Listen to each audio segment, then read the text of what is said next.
99% des débutants en dropshipping ne gagnent pas un seul euro. Pas parce qu'ils manquent d'intelligence, mais parce qu'ils commencent exactement comme tout le monde. Et si vous continuez comme ça, vous pouvez déjà vous préparer à rejoindre cette majorité invisible. Aujourd'hui, je vais briser ce mythe et vous montrer ce qui sépare ceux qui réussissent de ceux qui abandonnent au bout de 3 mois. Quand j'ai commencé, je pensais que c'était juste une question de trouver le bon produit. Je passais mes journées sur AliExpress, mes nuits à regarder des vidéos YouTube qui promettaient la recette miracle. Et chaque fois que je lançais une publicité, j'attendais 48 heures, je voyais que ça ne marchait pas et je passais au suivant. Résultat, après 3 mois, j'avais dépensé plus que je n'avais gagné et j'étais convaincu que le dropshipping ne marchait pas. Mais la vérité, c'est que ce n'était pas le business le problème, c'était ma manière de penser. Et c'est exactement ce qui condamne 99% des débutants. Le pire, c'est que la plupart des débutants ne voient même pas pourquoi ils échouent. Ils pensent que c'est juste un problème de produit, de budget ou également de chance. Mais en réalité, ce sont 3 pièges invisibles qui les enferment dans un cycle d'échecs. Des pièges mentaux qui sabotent tout avant même que leur business ait une chance de décoller. Et aujourd'hui, je vais vous les révéler, un par un. Le piège 1, la recherche obsessionnelle du produit miracle. C'est le syndrome du chasseur de trésors. Vous passez vos journées à chercher le produit qui va tout changer. Vous scrollez AliExpress, vous enchaînez les vidéos YouTube, le top 10 des produits gagnants, etc. Vous vous dites, quand je l'aurai trouvé, je réussirai enfin. Mais le problème, c'est que ce produit miracle n'existe pas. Même un excellent produit peut échouer dans de mauvaises mains. La vérité, c'est que ce qui fait la différence, ce n'est pas le produit, c'est le système que vous avez derrière. Une bonne recherche de marché, des offres bien construites, des tests rapides. Le produit miracle ne sauvera jamais une mauvaise stratégie. Le piège 2, construire un business en mode espoir. Et beaucoup lancent leur boutique avec l'espoir que ça va marcher. Ils publient quelques annonces, attendent, puis prient pour voir des ventes tomber. Mais l'e-commerce, ce n'est pas un jeu de ludo. Ce n'est pas si je tente assez de fois, ça finira par passer. C'est un jeu de chiffres, de données et d'ajustements constants. Si vos décisions ne sont pas guidées par des métriques, vous construisez sur du sable. Posez-vous cette question. Ai-je un système pour analyser mes résultats et ajuster rapidement? Si la réponse est non, vous êtes en train de jouer à pile ou face avec votre temps et votre argent. Le piège 3, la gratification immédiate. Le plus grand ennemi des débutants, ce n'est pas le manque d'argent, ce n'est pas la concurrence, c'est cette envie de tout avoir tout de suite. Vous lancez une boutique et au bout de 2 semaines sans vente massive, vous abandonnez.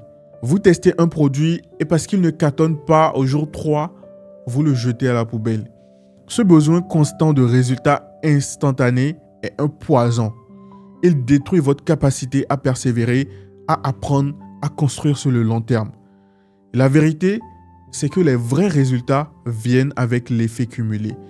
Chaque test raté vous rapproche d'un test qui marche. Chaque optimisation augmente vos chances de réussite. Mais ça, vous ne le voyez pas si vous êtes obsédé par l'immédiat. Ces 3 pièges sont comme des freins invisibles. Ils ne font pas de bruit, mais ils vous ralentissent chaque jour. Et tant que vous ne les cassez pas, aucune stratégie, aucune formation, aucun outil ne pourra vous sauver. Voyons maintenant comment les éliminer une bonne fois pour toutes. Fixez un horizon de temps réaliste. Le problème de la plupart des débutants, c'est qu'ils jugent leur succès comme on juge un plat sur TikTok. En 15 secondes, ils lancent un produit, dépensent 50 € et après une semaine concluent « ça ne marche pas, je change ». Erreur fatale.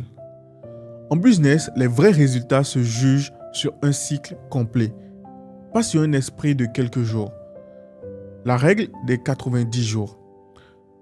Donnez-vous au moins 3 mois complets pour évaluer une stratégie.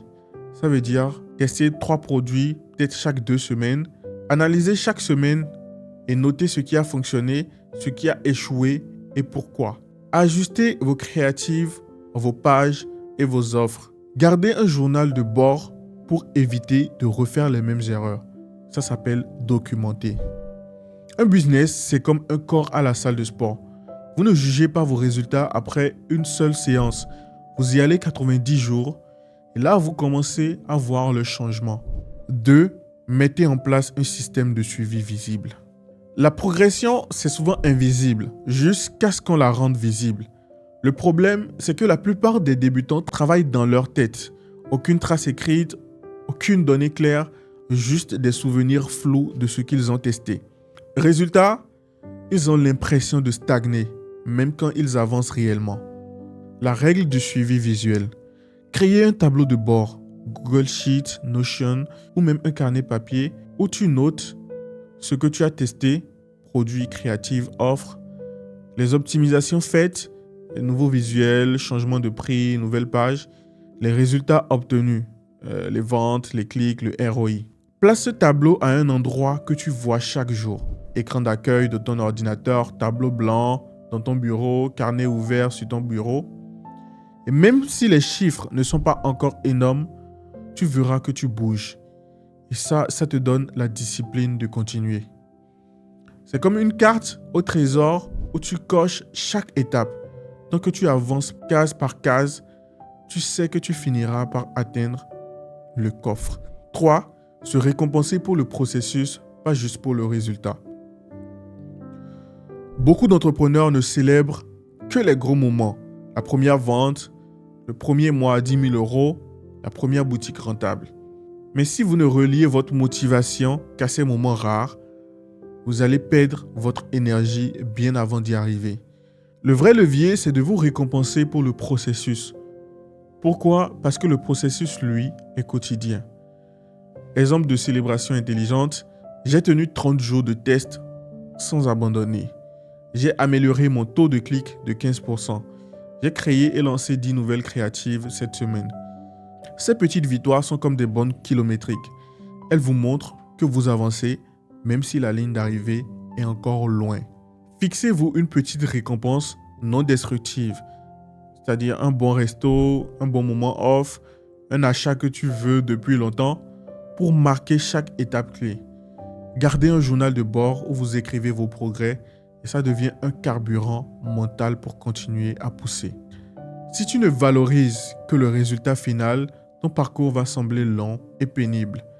Si tu valorises chaque étape, ton énergie devient illimitée. 4. Utilisez la règle du délai. Dans les moments de doute, tout paraît plus noir que ça ne l'est vraiment. On croit que tout est fini, que ça ne marche pas et l'envie d'abandonner devient presque irrésistible. La solution? Imposer une période tampon avant toute décision radicale, 48 à 112 heures. Durant ce laps de temps, pas de décision, pas d'action impulsive, juste du recul. Et pourquoi ça marche? Parce que 9 fois sur 10, ce que tu ressens sur le moment est amplifié par la fatigue, la frustration ou une mauvaise journée. Le lendemain, avec un esprit plus clair, les problèmes paraissent plus simples et parfois la solution devient évidente. Je vous donne un exemple concret. Jour 1, j'en ai marre, j'arrête cette boutique. Jour 3, en fait, ce n'est pas la boutique qui est mauvaise, c'est juste ma page produit qui n'est pas optimisée. Résultat, tu as sauvé un business qui aurait pu marcher. Pendant ce délai, parle avec un mentor, un partenaire ou quelqu'un d'extérieur. Un regard neuf peut te montrer que tu es à 2 pas d'une percée. En réalité, ce ne sont pas les mauvais produits, la mauvaise plateforme ou la chance qui font échouer 99% des débutants. C'est leur capacité à tenir assez longtemps pour que leurs actions portent leurs fruits. Vous venez de voir 4 leviers simples pour casser ces pièges mentaux. Fixer un horizon de temps réaliste, suivre vos actions de façon visible, récompenser le processus, pas seulement le résultat. Appliquez la règle du délai. Mettez-les en place dès aujourd'hui et vous serez déjà dans le top 1% de ceux qui avancent vraiment. Et si vous voulez aller plus vite et éviter des années d'erreurs, je vous ouvre quelques places pour mon accompagnement privé. On travaillera ensemble étape par étape pour construire un business e-commerce solide, rentable et surtout durable. Réservez votre appel stratégique maintenant et dans quelques mois, ce seront les autres qui se demanderont comment il a fait pour progresser aussi vite.